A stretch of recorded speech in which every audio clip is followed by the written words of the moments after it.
అందరికీ నమస్కారం అండి. నేతి బీరకాయలో నెయ్యి ఉండడం ఎంత నిజం, జగన్మోహన్ రెడ్డి యొక్క విషపురాతల్లో కూడా అంతే నిజం ఉంటుంది. అంటే సాక్షి మీడియాలో కావచ్చు, లేదు అంటే ఈ బులుగు పేటీఎం గొర్రెలు రాసే సోషల్ మీడియాలో రాతల్లో కావచ్చు, అంతే నిజం ఉంటుంది. ఎందుకు అంటారా? ప్రభుత్వం ఎంతో పారదర్శకతతో ఈరోజు ఉచిత ఇసుక విధానాన్ని తీసుకొచ్చి భవన నిర్మాణ కార్మికుల యొక్క కష్టాలని దూరం చేసి సామాన్యులకు కూడా దగ్గరగా ఈరోజు ఇసుక విధానాన్ని, ఉచిత ఇసుక విధానాన్ని తీసుకొస్తే దానికి ఇంత రేటు ఉంది, అంత రేటు ఉంది అని చెప్పేసి ఈరోజు అభాండాలు వేస్తున్నారు. ఈరోజు ఉచిత ఇసుక విధానాన్ని తప్పుపడుతూ తప్పుడు పోస్టులు వేయిస్తున్నారు.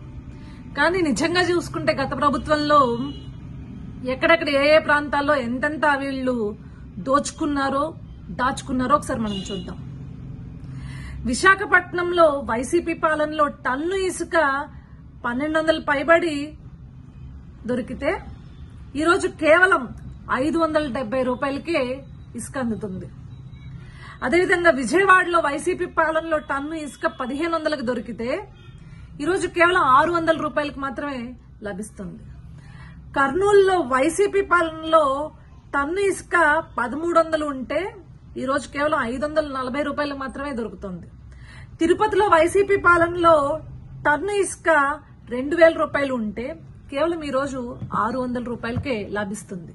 కానీ అంటే అక్కడ ఎక్స్పోర్ట్ చేసేటప్పుడు, లోడ్ ఎత్తేటప్పుడు మనుషులకు ఇచ్చే కూలీ విషయంలో కావచ్చు, లేకపోతే అక్కడ ఉండే రీచ్ లో జరిగే ఏవైతే ఎక్స్ట్రా సంబంధించిన ఛార్జెస్ ఏవైతే ఉంటాయో వాటిని మాత్రమే ఈరోజు ప్రభుత్వం వసూలు చేస్తుంది, కానీ ఎక్కడ ఇసుకకి వసూలు చేయట్లేదు.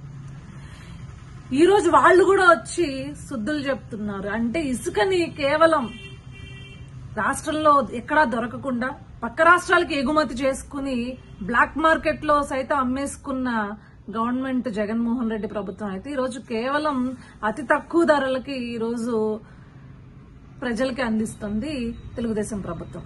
అలాంటి వాళ్ళు కూడా వచ్చి ఈ రోజు వాళ్ళ యొక్క సాక్షి మీడియాలో కావచ్చు, లేకపోతే సోషల్ మీడియాలో కావచ్చు, ఇలాంటి పిచ్చిరాతలు రాస్తూ ఉంటే ప్రజలు చూస్తూ అన్ని గమనిస్తూ ఉన్నారు. ఇప్పటికే 11 సీట్లు ఇచ్చారు.